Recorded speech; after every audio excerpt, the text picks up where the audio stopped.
"You dropped this, ma'am." Those were the 4 words an 11-year-old boy in a hooded jacket, the wrong size for him, spoke through the lowered rear window of a polished black town car on the corner of Madison and 57th on a rain-soaked Tuesday evening in early November. And the old woman inside the car, who had not been spoken to in that particular tone of breathless honesty by a stranger in more than 50 years, would later say that what she remembered first was not the words but the rain caught on his eyelashes, before she had even understood the shape of what he was holding. The rain came first.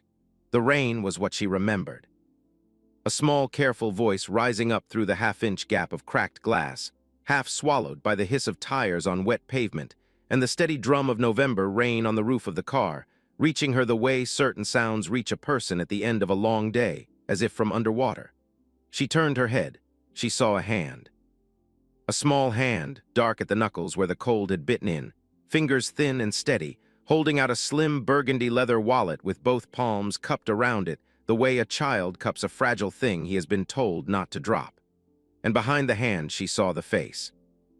A boy, a small boy, maybe 10, maybe 11 if he was 11 at all, with eyes the deep dark brown of river stones and hair curling damp against his temples. Water beaded along the zipper of a jacket that had been a darker color before whoever had owned it last had worn it through 3 winters.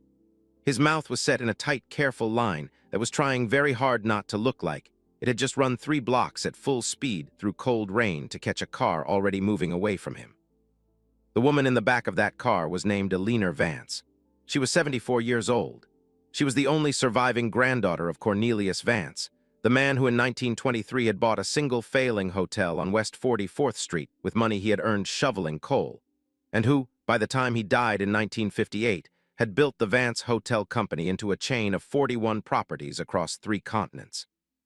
Eleanor had inherited the chairmanship at 31 when her father died very suddenly of a heart attack on a tennis court in Connecticut, and she had run the company for the better part of 40 years, before retiring 8 months earlier, and handing the chair to a board she had assembled with the slow, careful patience of a woman arranging her own legacy. She was, by the most conservative estimate in the most recent profile that had been written about her in Forbes, worth somewhere north of $2 billion.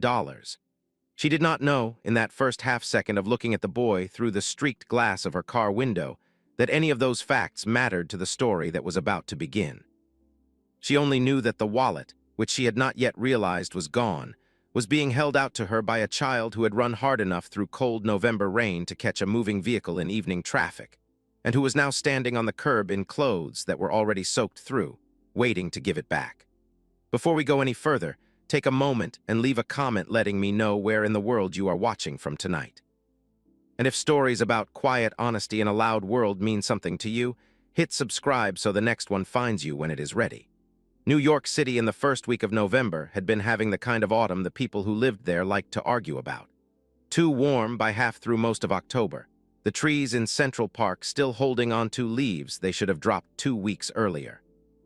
And then on the second Tuesday of the month, the temperature had fallen 40 degrees in a single afternoon, and a cold front out of Canada had come sweeping down the Hudson Valley with a steady, soaking rain. By 4 o'clock, the wind had picked up and the rain had turned slanting and mean, and the doormen along Madison Avenue had been standing in their long coats under their black umbrellas with the particular resigned patience of men who knew they would not be dry again until they got home, and probably not even then. That was the kind of Tuesday it had been. The kind of evening when most people had their heads down and their umbrellas low, and their thoughts already on the long, warm crawl of the subway ride home, which was why no one else in the moving river of commuters on the corner of Madison and 57th had seen the wallet fall, or had bothered to look up when a small, thin boy in a too large hooded jacket darted out from the shelter of a closed bank doorway and started running after a black town car that was already 4 car lengths ahead in traffic. Isaiah Brooks had not been planning to run anywhere that evening. He had been planning, in the small, careful way he planned everything now, to wait under the awning of the closed bank on the southeast corner until the rain let up enough to make the walk back down to the public library on 53rd worth attempting. The library closed at 8 on Tuesdays, and he had until then to be somewhere that did not ask him for an address he could not give. After 8, there was the bench in the alcove behind St. Thomas Church, where the side door was always unlocked, and where the heating vent in the floor blew warm air up through an iron grate until just past 10. That had been the plan. It had been the plan for almost 3 weeks, ever since the night Isaiah had come back from the school aftercare program to find the apartment door wide open and the rooms empty of nearly everything that had been in them that morning. He had been on his own since the 18th of October.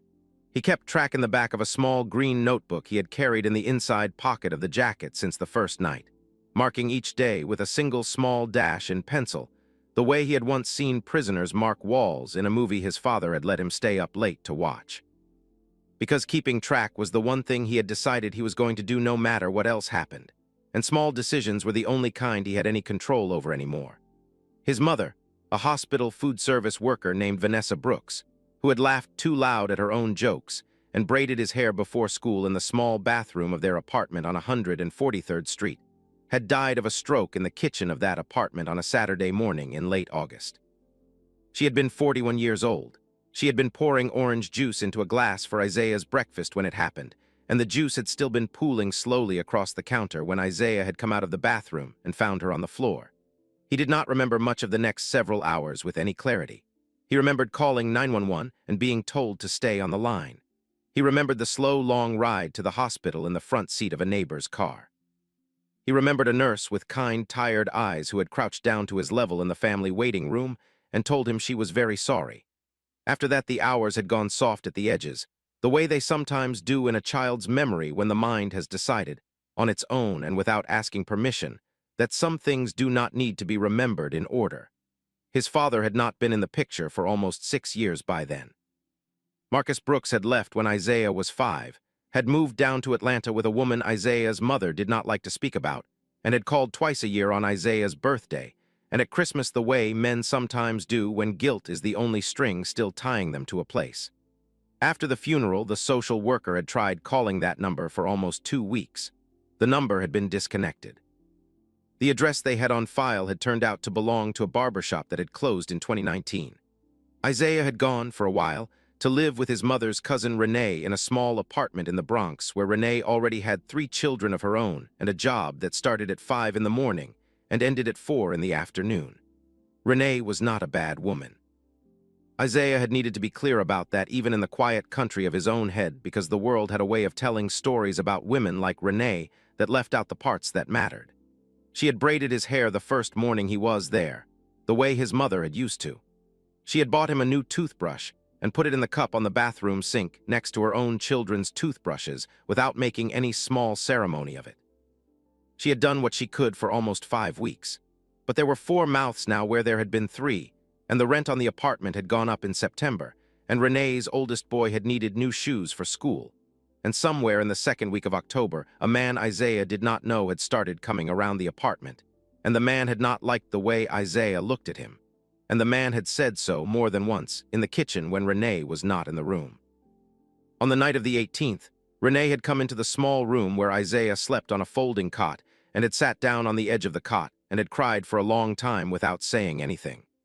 And then she had said, in a voice that was trying very hard not to break, that she had spoken to the social worker again, and that there was a group home in Brooklyn that had a bed open, and that the woman from the agency would come for him in the morning.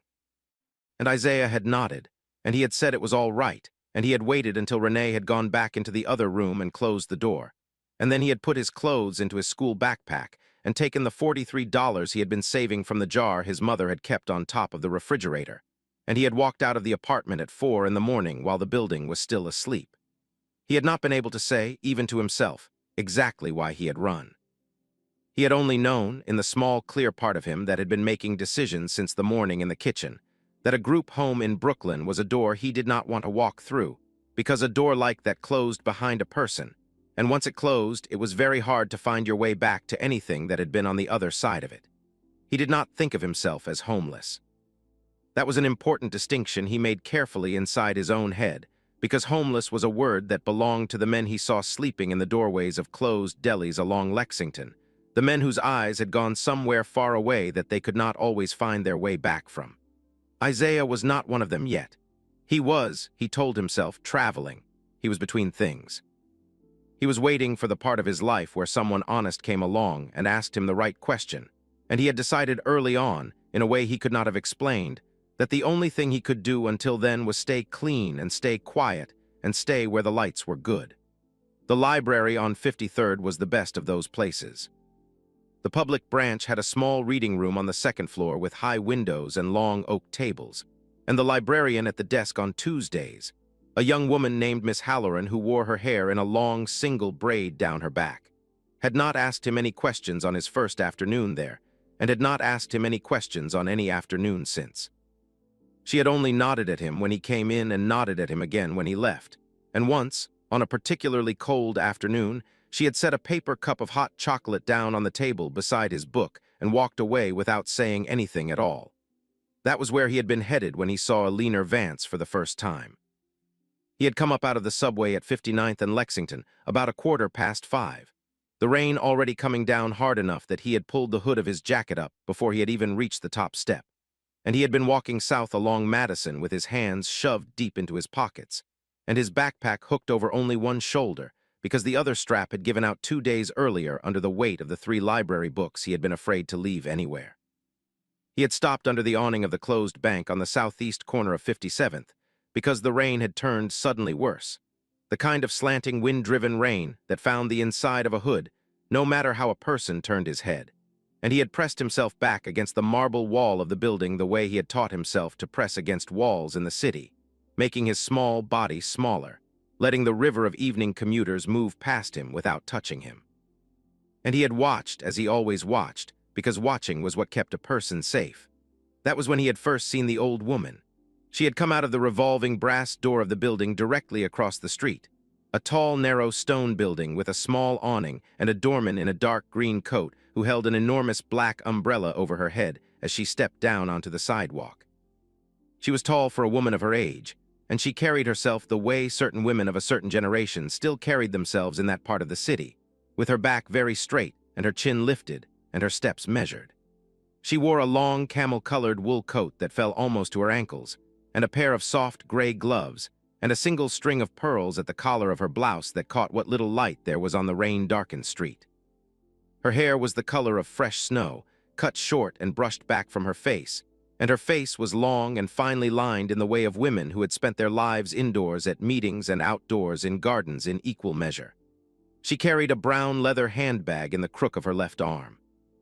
She carried nothing in her right hand because her right hand was resting lightly, the way a queen's hand might rest, on the inside of the doorman's offered elbow as he walked her the 5 short steps from the building's awning to the open back door of the waiting town car at the curb.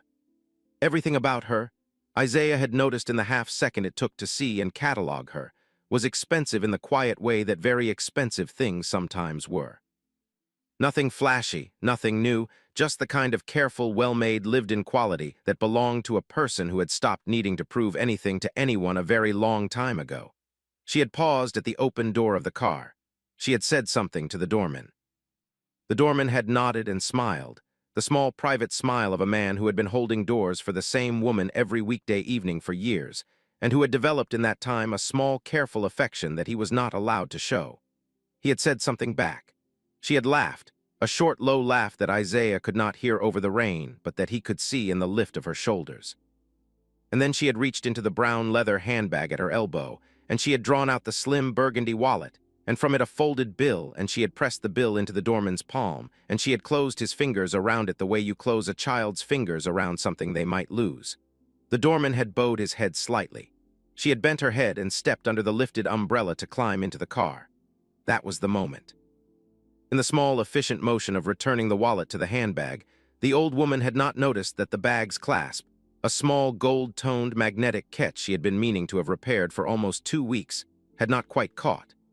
The bag had hung open by perhaps half an inch, the wallet sitting in the very top of the bag instead of dropping down into the lined interior where it usually rode.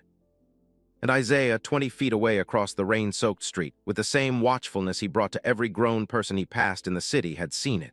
He had seen the open clasp. He had seen the slim burgundy wallet sitting wrong at the top of the bag. He had felt somewhere in the small, uneasy place beneath his ribs the click of a thing about to go badly. He had thought in the same instant about calling out, "Ma'am, ma'am, your bag," but the words had not come. They had stuck in his throat the way most words to strangers stuck in his throat now, because ma'am was a word that belonged to boys who had homes, and the old woman was already bending into the back seat of the car, and he was standing across a four-lane avenue in the rain.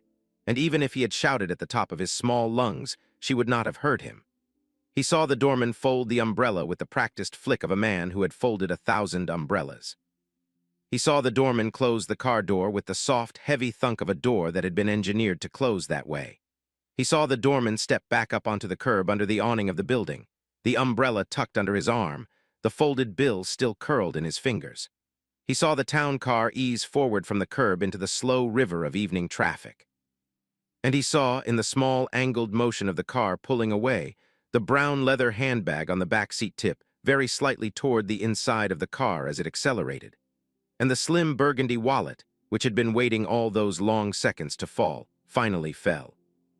It tumbled out of the open top of the bag and slid across the leather seat and dropped through the open seam of the half-lowered window that the old woman had cracked an inch, the way certain people of a certain age always cracked a window when they got into a car.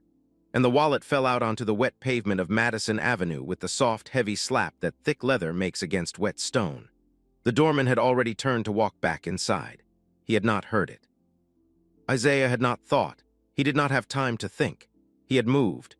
His two big sneakers had slapped through the standing water at the corner before his mind had even fully registered the decision. He had darted out from under the awning into the slanting rain, his hood falling back from his head almost immediately, the cold water finding the back of his neck and running down inside the collar of his shirt. He had checked the traffic the way his mother had taught him to check traffic the summer he was 6, head turning left, and then right, and then left again in the half-second it took to step off the curb. He had crossed the eastbound lanes between a slowing taxi and a black SUV whose driver leaned on the horn for just long enough to let him know he had been seen. He had reached the center divider. He had crossed the westbound lanes. He had reached the far curb. And the wallet was lying there on the wet pavement perhaps 6 feet from the curb, dark burgundy against the black asphalt, the leather of it already darker on one side where the rain had begun to soak in. He had bent and picked it up. The leather was still warm from the inside of the old woman's bag. He had pressed it flat against his chest, with both hands the way a person carries a thing too valuable to be allowed to slip, and he had not even fully straightened before he was running. The town car was at the light at 56th Street now, third in a line of 4. The light was red. Isaiah ran faster. His backpack bounced hard against the small of his back where the broken strap let it swing. His sneakers were already soaked through, and each step made a soft, slapping sound against the wet sidewalk that he could hear underneath the larger, steady sound of the rain. He ran past a woman in a long black coat folding her umbrella under the awning of a closed jewelry store, and she looked up at him with the sharp, startled look that adults sometimes gave running children in cities like New York, because a running child was almost always either being chased or chasing, and a person standing on the sidewalk could rarely tell at first glance which one it was. He ran past 2 men in business suits stepping out of a town car of their own, and one of them said something he did not catch. He ran past the wide, canopied entrance of a hotel where a different doorman in a different uniform stood very still under the dry shelter of the canopy and watched him go past without moving. He reached the back of the line of cars at the light just as the light turned green. And for a horrible half-second, he thought the car would pull away from him, and the wallet would be his to carry the rest of the night, and he would not know what to do with it. $43 was what he had in his pocket. He had no idea how much the wallet in his hands was holding, and he understood with a clarity that surprised him that it did not matter, because the weight of it against his chest was not the weight of money. It was the weight of the small old woman who had laughed in the rain at something her doorman had said, who had pressed a folded bill into his palm, who would reach into her bag tomorrow morning and find an empty space where her wallet had been. The car ahead of the black town car did not move fast enough through the green light, and the town car rolled forward only 10 or 12 feet before braking again behind it. And Isaiah had closed the last of the distance, his lungs burning from the cold rain pulled too fast into his chest, and he had reached the back passenger window on the curbside and pressed his small, wet knuckles against the cold glass and called out, in a voice already half broken by the running, the words he would not remember saying. "Ma'am, you dropped this." Eleanor Vance had been settling back into the warm leather of the seat with the slow, careful gratitude of a woman whose hip had been hurting since lunch, when the small voice came through the cracked window. She had not heard it at first, or rather she had heard it the way she heard most things at the end of a long day, as a sound that registered somewhere behind her conscious attention without yet becoming words. And it was only when the voice came a second time, a little louder, a little more out of breath, that the words assembled themselves in her mind, and she understood with the sudden quickening of all her old attention that someone outside the car was speaking directly to her. She turned her head. Her driver, a careful, quiet man named James, who had been driving for her for 11 years, and who had developed in that time the ability to read his employer's smallest motions the way a long-married husband reads his wife's, was already easing the car back into park with one hand. His other hand was already reaching for the button that controlled the rear window on the curbside. Alina raised a single gloved finger from the armrest, the smallest possible signal, and James left the window alone and waited. The car ahead of them moved through the green light. The car behind them gave a short, polite tap on the horn. James did not move. Alina looked through the glass. She saw a boy. A small boy, 10, maybe 11 if he was 11 at all, with a face that was thin in the way certain children's faces were thin not from genetics but from going without. His skin had gone a chapped pinkish-brown across the cheekbones from the cold rain, and his dark hair was plastered flat against his forehead. She saw a jacket that was at least 2 sizes too large for him, the cuffs falling past his fingertips, the hood now soaked through and lying flat against his back. She saw a backpack hanging off one shoulder by a single strap. She saw the boy's hand pressed against the wet glass of the window, the knuckles white where they pressed, and she saw what the other hand was holding, and she understood in the same single second that she had not noticed the wallet was gone. She did not move quickly. She had learned a long time ago, in a life that had taught her many things, that quick motions in the presence of a frightened thing, an animal or a child or a grown person about to lose their nerve, almost always ended the conversation before it had a chance to begin. She turned her body slowly toward the door. She met the boy's eyes through the rain-streaked glass. She nodded very slightly, the smallest possible acknowledgement, the kind of nod that said, "I see you and I am not going to do anything sudden." And then she reached over with one gloved hand and pressed the small button on the armrest, and the window rolled the rest of the way down. The rain came into the car with the cold air. The boy's breath came into the car with the rain in small, visible clouds, even though the temperature was not quite cold enough to make breath visible on its own. Alina could smell the wet wool of his soaked jacket and the cold of the avenue and something underneath both of those smells, the particular smell of skin that has not been warm in a long time, a smell that came back to her from a place in her own past that she had not visited in many years. "Young man," she said. Her voice was low and dry and unhurried, the voice of a woman who had spent 5 decades learning that most situations did not get better when you raised your voice. "Am I to understand that I dropped that?" "Yes, ma'am," Isaiah said. He was still breathing hard. He held the wallet out a little farther, as if afraid that the longer he held it, the more it might look like he was thinking of keeping it. "It fell out of your bag when the car pulled away. I saw the clasp was open from across the street, but I could not get to you in time before you got in, so I picked it up and I ran." He paused. He swallowed. He added, because he had been raised to add it, "I did not open it, ma'am. I did not look inside." Alina took the wallet. She took it slowly and with both gloved hands, the way she would have taken something fragile from the hands of a child, and she held it for a moment in her lap without opening it. She looked at the boy. She looked at his eyes, which were steady on her face, not on the wallet, not on the inside of the car, not on any of the things a child looking to gain something might have looked at. She looked at the way he was standing on the curb, slightly bent forward, his soaked sneakers squelching softly as he shifted his weight from one foot to the other. "You ran how far?" she asked. "From the corner across the street, ma'am, to the light here. In the rain." "Yes, ma'am." Alina was quiet for a long second. She looked once at James in the rearview mirror. James's eyes met hers and held them. He gave the smallest possible nod of a man who had been driving her for 11 years and knew, without being told, that the next few minutes were not going to be ordinary minutes. "What is your name, young man?" Alina asked. "Isaiah, ma'am. Isaiah Brooks." She let the name sit in the warm air of the car for a small moment before she said anything back, the way she had let names sit for the better part of 7 decades, because names, she had decided a long time ago, were the only thing most people gave you for free, and they deserved to be received with the small ceremony of a held breath. "Isaiah," she said. "That is a fine old name. Did your mother choose it?" "My grandmother chose it, ma'am. My mother told me." The small past tense did not move across his face, but Alina, who had spent a lifetime listening to the things people did not quite say, heard it land in the warm air of the car the way a snowflake lands on dark water. She did not lean toward it. She did not lean away. She simply nodded once, and the nod was its own kind of answer. "Mr. Brooks," she said. The name came out with the same careful weight she gave the names of men in her own boardroom, no warmer and no colder. And Isaiah felt the strangeness of being called Mr. Anything settle into his small chest, with the surprising warmth of a thing he had not known he was hungry for. "I am going to ask you a question, and I would like you to answer it truthfully. Were you waiting on that corner for me specifically?" "No, ma'am." "You did not follow me out from the building with the intention of speaking to me?" "No, ma'am. I did not know who you were.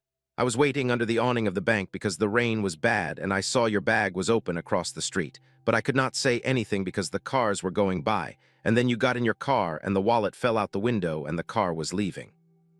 Eleanor looked at him for a long second. Then she did something she very rarely did with strangers on the street and almost never did with children. She opened the wallet. She did it slowly in the boy's plain sight, with her gloved fingers folding back the soft burgundy leather the way a person opens a book she already knows the contents of. There was a thin stack of bills inside, the kind of thin stack that nevertheless represented more money than a hungry child would have seen in one place in a long time. There were 2 credit cards in the small slots along the left interior. There was a driver's license with a photograph on it of a younger version of the same face she carried into the world every morning. And there, tucked behind a small clear plastic window in the side panel, was a folded photograph, the edges soft with 30 years of handling, of a young man in his early 20s standing in front of a small white house with a low fence, smiling at the camera with his hand raised in a half wave. Eleanor looked at the photograph for one short second. Then she folded the wallet closed. She had done this, Isaiah understood watching her, not to check whether anything was missing. She had done it so that the boy could see, in the moment of the wallet's return, that she was not the kind of woman who would later accuse him of taking something he had not taken. It was the closest thing to a private courtesy Eleanor Vance was capable of paying a stranger in the middle of an avenue in the rain, and it was not lost on Isaiah, who had spent the last 3 weeks being looked at in ways that started with the assumption that he had already done something wrong.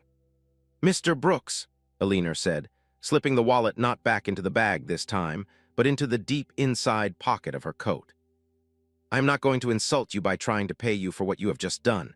You did not do it for that reason, and we both know it." She paused. "But I have been around a very long time, and I have learned that there is almost nothing in the world more rare than the thing you just did, and I would be a poor sort of woman if I let you simply turn around and walk back into that rain without at least asking you something." She looked at him through the open window. The rain was still falling between them, the cold air still moving into the car around her, and she did not seem to mind it. She did not lift the window. She did not adjust her coat. She held the boy's eyes the way she had held the eyes of men across long tables for 40 years, with the patient, unforcing attention of a woman who had learned that the most important answers a person gave were the ones they gave when they were not being hurried. "Mr. Brooks, have you had your supper tonight?" The question was so gentle that it took Isaiah a half-second to feel the edge of it. He looked at the old woman's face. He looked at the watery, clear, pale blue of her eyes and the small, fine lines around them and the careful patience of a person who was not going to rush him no matter how long he took to answer. He thought briefly about lying. He thought about saying, "Yes, ma'am, I ate already," the way he had said it to a dozen people in the last 3 weeks, because lying was sometimes the only door that did not lead somewhere worse. But there was something about Eleanor Vance, sitting very straight in the back of her warm leather car with her gloved hands folded in her lap and her white hair catching the streetlight through the window, that did not allow that particular lie to form in his mouth. "No, ma'am," he said quietly. "Not tonight." "Yesterday?" He did not answer. Eleanor did not press the silence. She let it sit between them the way a candle sits between 2 people at a small table, lighting them without asking anything of them. Outside the car, the rain was thinning a little, the slanting wind-driven sheets of it softening into the steady, ordinary downpour of a long November evening. The light at 56th Street cycled green, then yellow, then red again. The car behind them, which had given up tapping the horn, eased around them and merged back into traffic with a small, irritable swerve.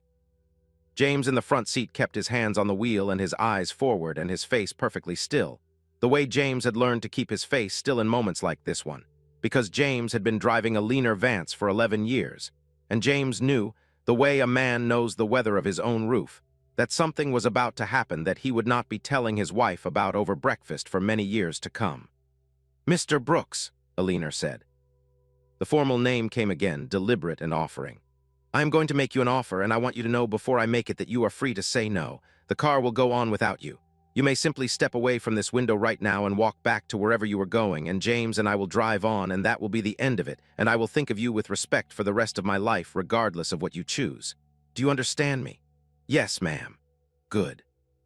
The offer is this. I am on my way home, but I have not eaten supper either, and there is a small place I sometimes stop at on the way that is not far from here. The food is plain and good. The woman who runs it has known me a long time. There are not many other diners at this hour because it is too early for the people who usually eat there, and we will not be bothered. She paused. The rain caught the brim of the streetlight behind her and made a small, soft halo around the side of her white hair.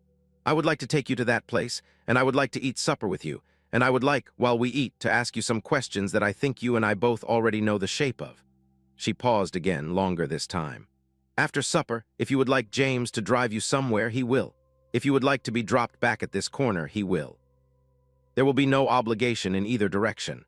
I am asking you because I am hungry, and I would prefer not to eat alone tonight, and I think perhaps you might prefer the same. Isaiah stood on the curb with the rain still falling against the back of his soaked jacket, and his wet sneakers and his small red knuckles white now around the broken strap of his backpack. He looked at Alina. He looked at James's careful, still face in the front seat. He looked at the warm, yellow interior of the long black car, the soft glow of the small reading lamp set into the panel above the back seat, the rich brown of the leather, the strange, impossible warmth of a small, enclosed space on a very cold November evening. He thought about Miss Halloran at the library, who would be working the desk until 8, and who would notice if he did not come in, but who would not, he knew, do anything about it beyond noticing. He thought about the bench in the alcove behind St. Thomas Church and the iron grate that blew warm air up through the floor until 10. He thought about the long stretch of night that came after 10, the long stretch of hours when there was nowhere to be that did not cost something he did not have. And he thought about his mother. He thought about the kitchen of the apartment on 143rd Street, and the orange juice pooling slowly across the counter, and a sentence she had said to him once when he was much younger, sitting on the bottom step of the building's front stoop on a summer evening with a paper cup of lemon ice melting in his hand. She had said in the voice she used when she wanted him to remember a thing that the only mistake a person ever really made in this world was the one where they let their pride keep them cold when somebody honest was offering them a fire. "Yes, ma'am," Isaiah said. His voice was very small. "I would like that. Thank you, ma'am." Alina nodded once. She did not smile. She did not make any of the small theatrical gestures that adults sometimes made when a child accepted a thing they had clearly needed. She simply turned her head slightly and said, in a voice that did not have to be raised inside the car, "James, would you mind?" And James, who had been waiting 11 years for moments very much like this one, slid out of the front seat without a word and walked around the back of the car through the rain and opened the rear passenger door on the curbside and stood there with the same quiet patience he might have used to hold a door for the mayor. "Get out of the rain, Mr. Brooks," Alina said. Isaiah climbed into the car the way a person climbs into something he has only ever seen from the outside, slowly and with both hands and a small, involuntary held breath. The seat was wider than the long pew at the back of his mother's church. The leather was warm from the heater, and the warmth came up through the soaked legs of his jeans and into the back of his cold thighs and into the small of his back where the cold had settled deepest. And he had to set his teeth against the strange, sudden ache that came with returning warmth, the ache that meant his body had been holding the cold longer than he had let himself notice. He set the backpack on his lap. He folded his small, wet hands on top of it. He did not lean back against the seat, because leaning back felt like a thing he had not yet earned. James closed the door very softly. He walked around the front of the car through the rain, his shoulders broad and unhurried under the dark wool of his coat, and slid back into the driver's seat and pulled his door shut behind him with the same soft, heavy thunk that had closed Alina's door a few minutes before. He did not look in the rearview mirror. He did not ask where they were going. He simply eased the car forward into the slow, rain-thickened traffic on Madison Avenue, and the soft hush of the wheels against wet pavement filled the warm interior of the car like a low, even music. Alina Vance did not look at him. That was the second great kindness of the evening, after the opening of the wallet. Alina kept her eyes forward through the windshield as James eased the car through the green light at 56th Street, and she made a small, unhurried observation, more to the air of the car than to anyone in particular. about how the rain in November in New York always seemed to fall harder than the rain in any other month, and about how the awning above the building she had just left had a small tear in one corner that the building's super had been promising for 3 weeks to fix, and about how the doorman, whose name was Mr. Diaz, had been doing the work of 2 men since the second doorman had retired in September. She spoke the way a person speaks to fill a small space without asking it to give anything back, and Isaiah listened to the voice the way he might have listened to a radio left on for company. He did not have to answer. He was being allowed, in the warm dark of the back seat of a stranger's car, to simply be still.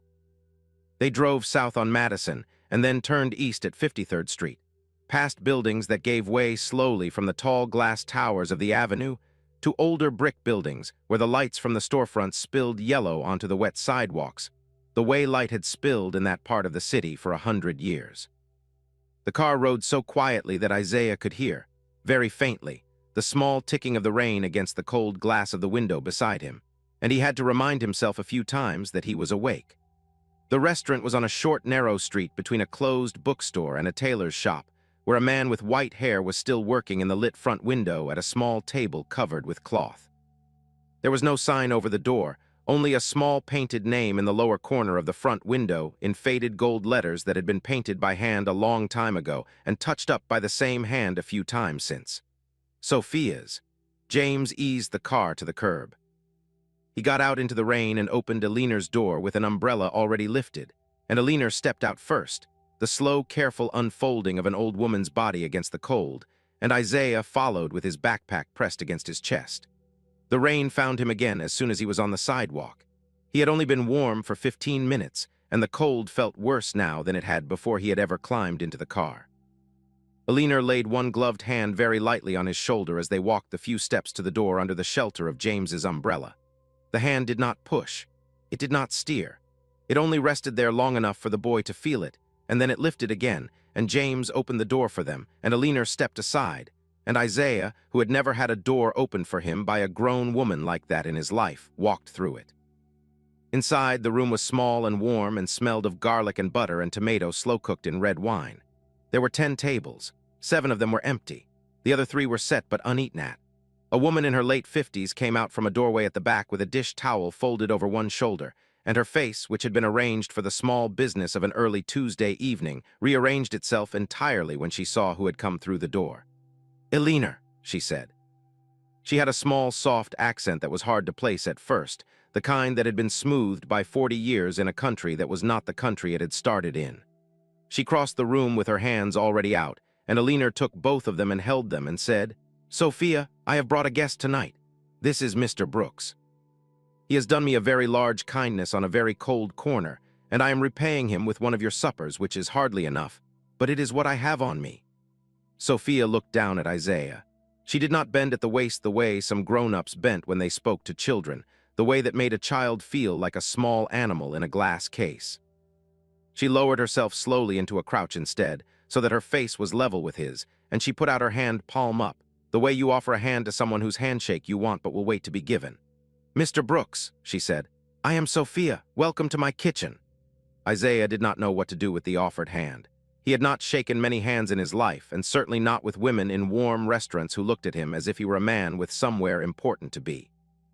He took it after a half-second of hesitation, and her grip was warm and dry and firm in a way that did not test him, and she held his small, wet hand for a moment longer than the simple shape of a handshake required, and then she let it go and stood and gestured them toward a small table near the window.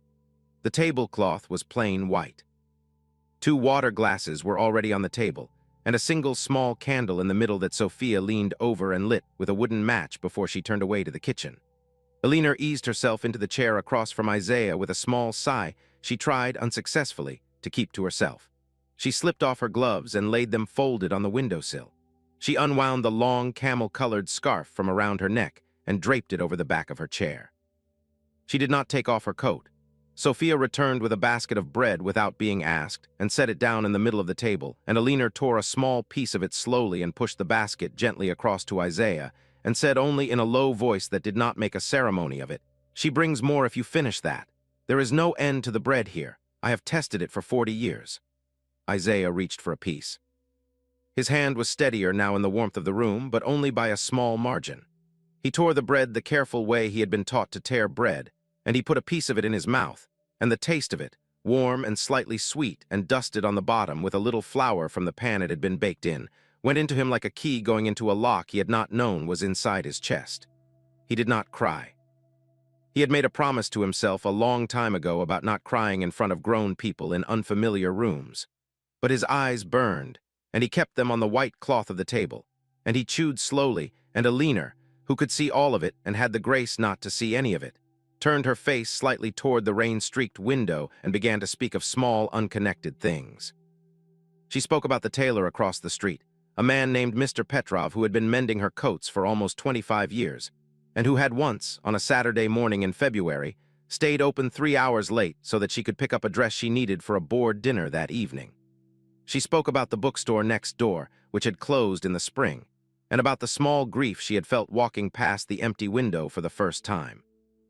She spoke about her late husband, whose name had been Thomas, and who had loved Sophia's veal more than any other meal in the city, and who had brought her here for the first time on a snowy night in 1979, when neither of them had been able to find a cab. She spoke the way certain old people speak when they have decided, without making a ceremony of it, that the person across the table from them is a person worth speaking to in full sentences. Sophia brought soup first, a thin clear broth with small pieces of pasta and bits of carrot, and a single sprig of parsley floating on top.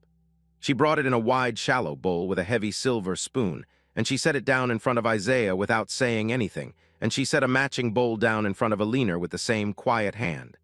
Isaiah waited until Alina had picked up her spoon. Then he picked up his.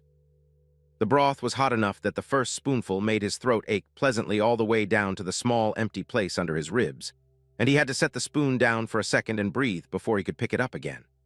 After the soup came a plate of chicken cooked slow in a sauce of tomato and onion and white wine, with small soft potatoes on the side, and a green vegetable cooked in butter and lemon that Isaiah did not know the name of. Sophia brought a small glass of milk for Isaiah and a cup of black coffee for Alina, and she did not hover, and she did not refill the water glasses that did not need refilling, and she did not ask either of them a single question. She moved through the small warm room the way certain women moved through their rooms when they had decided long ago that the people at their tables were not customers but guests. Halfway through the chicken, Alina set down her fork. She folded her hands in front of her on the white cloth. She looked at the boy across from her, and her pale eyes were very steady. "Mr. Brooks," she said, "I am going to tell you something that very few people in this city know about me, and I am going to tell it to you because I think you are owed it." Isaiah looked up. "When I was 9 years old," Alina said, "my mother and I lived for almost 2 years in a small apartment in a part of the city that no longer exists. The building was torn down in the early 60s to make way for an office tower. My father had left us when I was 7. My grandfather, who later became a man whose name people in this city know, was not yet the man he became. He was still building. And during those 2 years, my mother and I were not poor in the way some people are poor, but we were not certain in the way that children need to be certain. There were weeks when my mother counted coins from a jar on the kitchen windowsill to pay for our groceries." She paused. She took a slow sip of her coffee and set the cup down with a small, soft click against the saucer.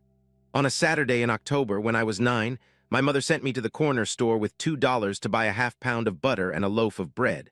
I was a very small girl. I was wearing a coat my mother had bought second-hand the week before. I walked the 3 blocks to the store, and I bought the butter and the bread, and the man behind the counter, whose name was Mr. Greenberg, gave me my change in coins, and I put the coins in the pocket of the new coat, and I walked out. And somewhere between the store and the corner of our block, the pocket of that coat, which had a small hole in the lining that my mother had not had time to mend, dropped the coins onto the sidewalk one by one.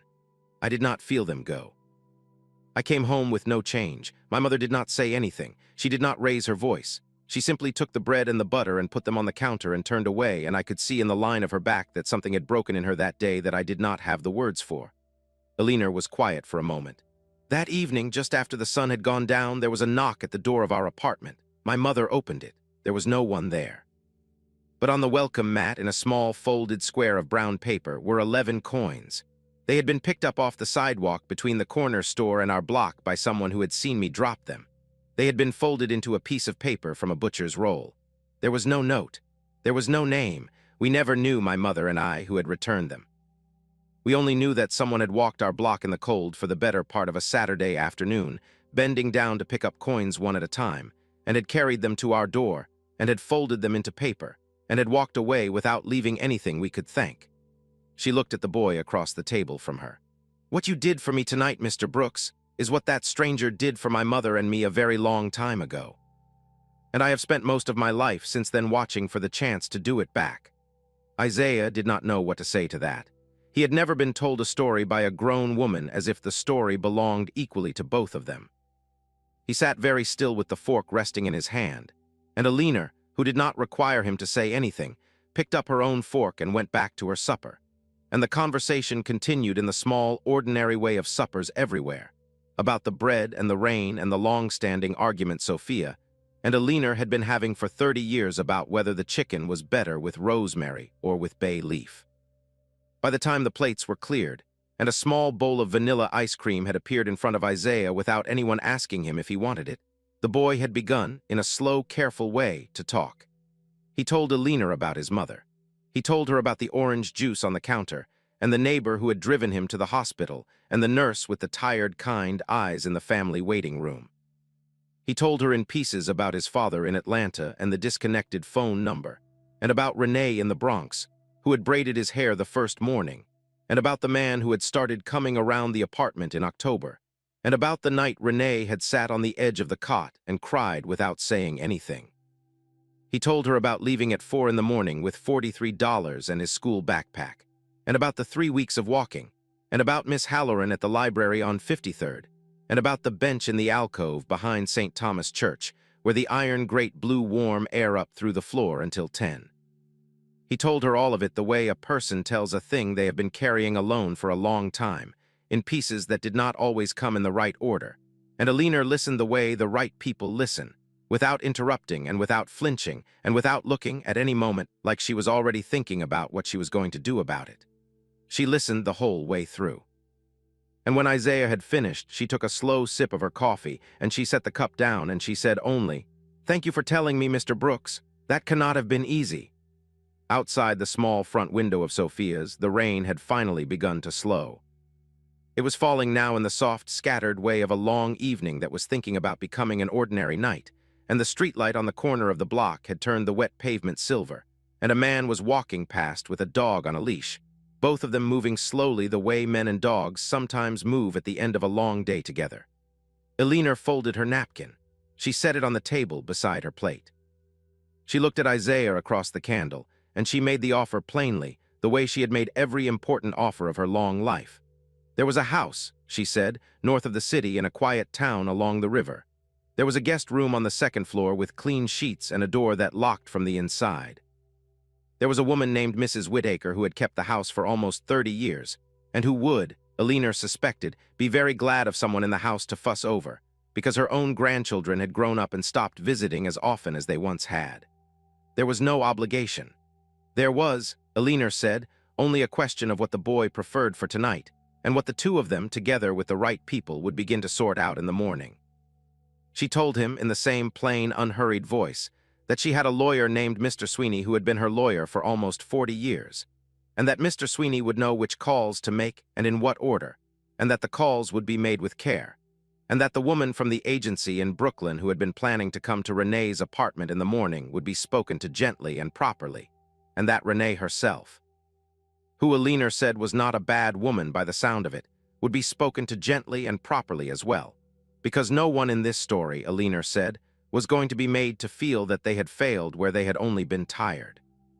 She said all of it without raising her voice, and without making any of it sound like a favor, and Isaiah, who had been waiting his whole short life for a grown person to speak to him about his own future in plain, unhurried sentences, sat very still in his chair and listened to her finish.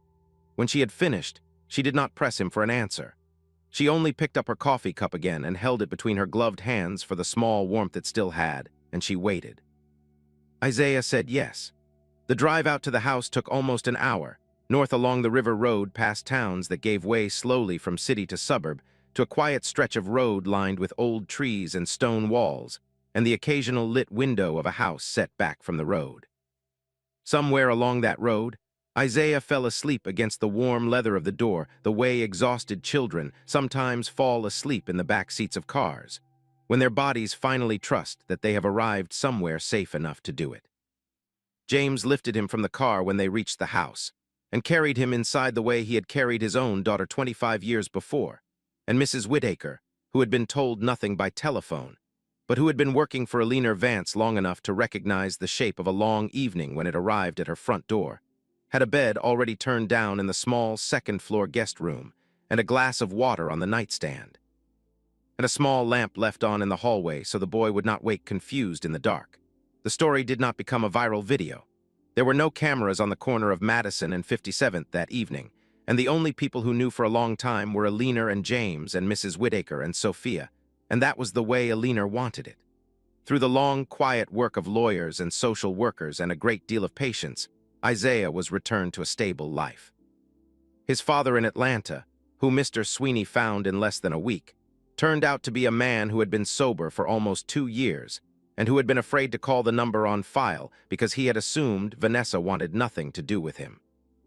He flew up to New York on the second weekend of November, and he sat across from his son in the front room of Alina's house, and he cried for a long time without saying anything, the way Renee had cried on the edge of the cot in the Bronx, and Isaiah, who had been the smaller person in too many rooms recently, sat very still and waited for his father to finish. A custody arrangement was worked out, slowly, and with the help of 2 patient lawyers and 1 very kind family court judge.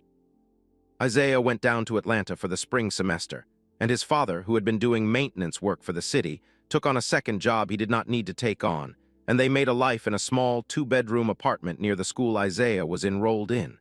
But the house north of the city remained, in a quiet, steady way, a place Isaiah belonged. He came back for the summer of his 12th year. He came back for every Thanksgiving and every Christmas.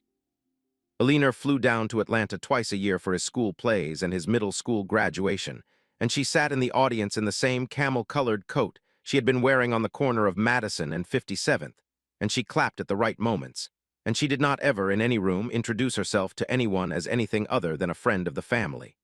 Renee was not lost in the story. Alina saw to that as well. Mr. Sweeney made a quiet call to the building where Renee lived, and the rent on the apartment was paid through the end of the year by an anonymous well-wisher, and the man who had been coming around in October was spoken to by someone whose name was never given to Renee, and the man did not come around again. Renee did not know for a long time who had done these things.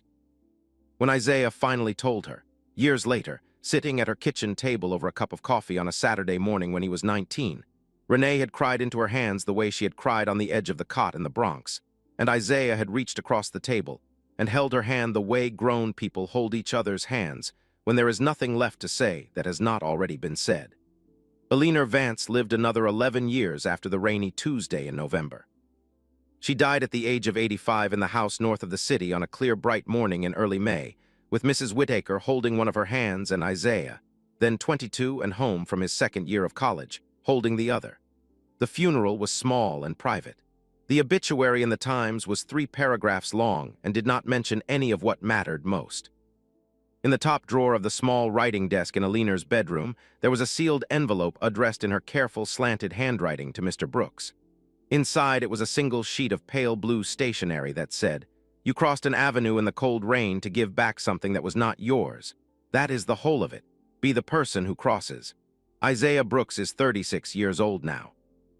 He runs a small nonprofit in New York City that finds children who are between places, the way he was once between places, and gives them, in the careful, patient way Alina once gave him, a door that locks from the inside and a person who is not in a hurry to ask them the next question. He named the foundation after the unknown stranger who once walked 3 blocks of cold sidewalk in October of 1949, picking up 11 small coins for a frightened girl and her mother who would never know who he was. He called it the Coins on the Mat Project. He goes back to Sophia's once a year on the second Tuesday of November, and Sophia, who is in her late 80s now and who still works the early shift on weekdays, sits down across from him at the small table by the window where Alina once sat, and they share a basket of bread and a plate of chicken cooked slow in tomato and wine, and they do not always speak. There is no need to. The candle in the middle of the table is the same kind of candle Sophia has been lighting on that table for 40 years. On the wall behind the small front counter of Isaiah's office, in a plain wooden frame that Mrs. Whittaker chose for him a year before she died, hangs a single photograph. It is not a photograph of Eleanor Vance. Eleanor would not have wanted that. It is a photograph of a stretch of sidewalk on the corner of Madison and 57th on a rainy November evening, taken by James the driver with a small camera he kept in the glove compartment of the car, on the morning after the night that started all of it, when he had gone back to the corner alone at Eleanor's quiet request to see the place by daylight. There is nothing remarkable in the photograph. The rain has stopped. The pavement is still dark where the water has not yet dried. The awning of the closed bank is just visible at the edge of the frame. There is no boy in the picture. There is no old woman. There is no car. There is only the corner, ordinary and gray and waiting, the way every corner of every city in the world is ordinary and gray and waiting for the next small, honest thing to happen on it. Underneath the photograph, in a small brass plate that Isaiah had engraved himself the year he opened the office, there is a single line in plain block letters: "Be the person who crosses." If this story moved you tonight, leave a comment and tell me which part stayed with you and where in the world you are watching from. And if stories of quiet honesty and second chances mean something to you, hit subscribe so the next one finds you when it is ready.